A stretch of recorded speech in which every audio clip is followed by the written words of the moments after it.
আজকে আমি এই মেয়েটাকে সাজাবো, কারণ ও যাবে আজকে একটা ওর স্কুলের অ্যানুয়াল পার্টিতে, মানে অ্যানুয়াল ফাংশানে। হ্যাঁ, তো তাই ও এসছে হচ্ছে আমার কাছে মেকআপ করতে, আর ওকে মেকআপ করাবো। চলো তোমাদের সাথে এটাই শেয়ার করবো বলে আজকে এই ভিডিওটা বানানো। জামা তো কোনটা পরবো ওকে জিজ্ঞেস করবো। এই দেখো, এই একটা জামা এনেছে, আরও একটা জামা এনেছে, এই যে দাঁড়া, এই একটা জামা এনেছে। কোনটা পরবি? পিঙ্কটা?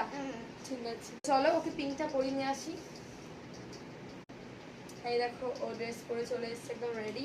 এবার স্টার্ট করবো মেকআপ। একটা সিম্পল লুক ক্রিয়েট করে দেবো, একটা অ্যানুয়াল ফাংশন তো, ওটা একটু হ্যাঁ একটু গর্জাস হবে, তাই দেখা যাক কেমন করা হয়, কারণ ও তো একটু বেবি স্কিন তো, তাই জন্য দেখে জাস্ট একটা একটা হালকা সা প্রাইমারি সব ফেয়ার লাভলি একটু লাগিয়েছি একদম, যাতে ওর স্কিনটা ভালো হয়। স্কিনের একটু খেয়াল রাখা তো বেশি আমাদের দরকার না। তারপর লাগাবো আমি ওকে একটা জাস্ট এই যে এনওয়াইবের, সেগুলো দেখিয়ে দিয়েছি। এই কি বলে এটাকে, আরে স্টোভ ক্রিম হচ্ছে, এই যে এনওয়াইবেরই বিবি ক্রিম। আর ম্যালিও সেটা, এটাও এনওয়াইবের শ্যাডো।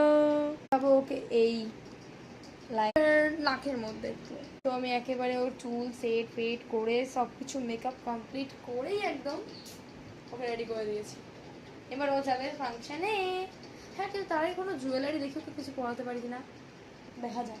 পরেই দিলাম হচ্ছে এই চুড়িগুলো, আর এদিকে ও বললো ব্রেসলেট পরবে, তাই ব্রেসলেটও পরে। দেখো ওর জামাটা কতটা সুন্দর, থেমে যা। বাই বাই, তোমাদের সাথে টাটা। পরে ভিডিও দেখার জন্য তৈরি।